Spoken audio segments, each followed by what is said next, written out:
Hey Lake Point, Pastor Mike here to get you caught up on the 6th week of our series Made for More, a series in which we're doing a deep dive into the life of a man named Joseph.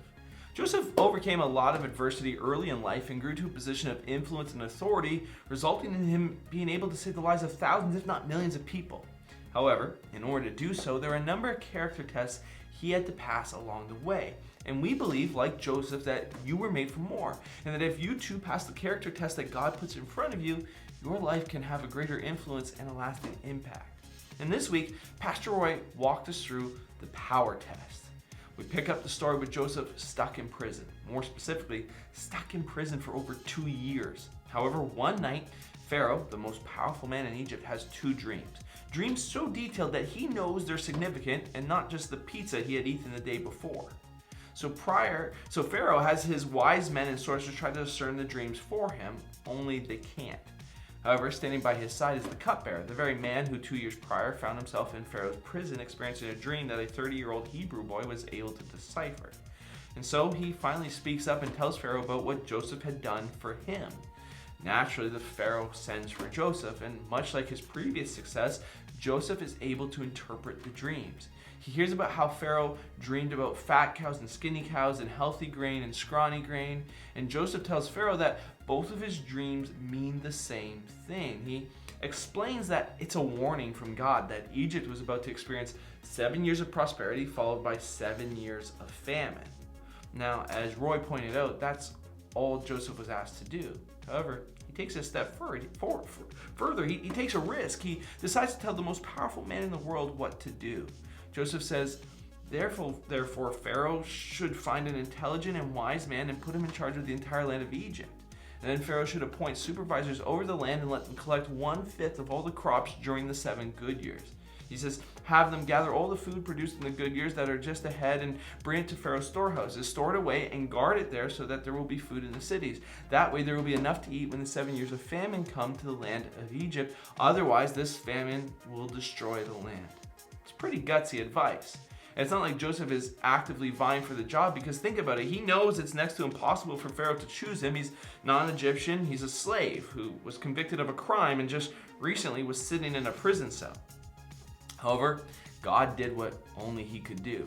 He gives Joseph favor with Pharaoh, and Pharaoh puts him in charge. He makes him second in command over Egypt.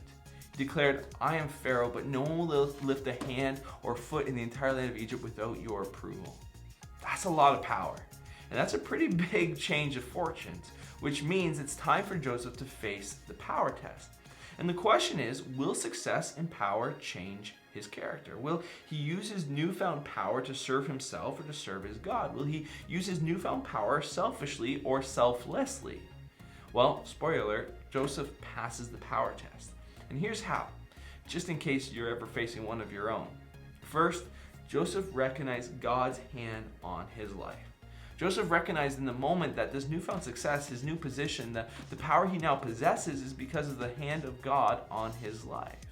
When you accomplish more, there's a trick that the enemy will play where you begin to convince yourself that you're responsible, where you deserve the credit.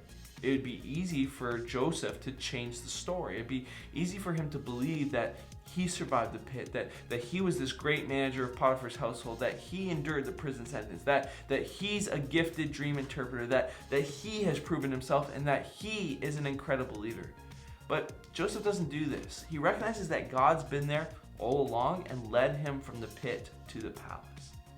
The second way Joseph passed the power test was through remaining faithful no matter his position. It seems at some point when Joseph was sold into slavery that he made a decision. His faithfulness to God was not going to be circumstantial. And so when Joseph is sold to Potiphar, he remains faithful. He glorifies God with his work ethic, and he glorifies God with his devotion. He glorifies God despite his position. When Joseph is tossed in jail, he remains faithful. He continues to trust, continues to get glory in the midst of terrible conditions.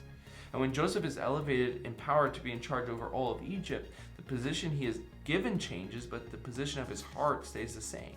He doesn't seek revenge, he isn't bitter, he's thankful and feels extreme gratitude and a sense of responsibility to use his new position. Which brings us to the third way that Joseph passed the power test.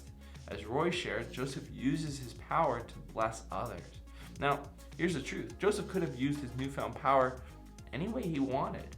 And for a lot of people, most people, power, fame, and money do go to their head. When you have enough people bow to you, I mean, they treat you like you're more important than anything else, then you tend to believe it. But Joseph remains true to who he is. He uses his new leadership role, his new power, to save many, including his own family, from devastating drought and hunger. He didn't let power corrupt. And so hopefully you won't either with whatever power you find yourself wielding.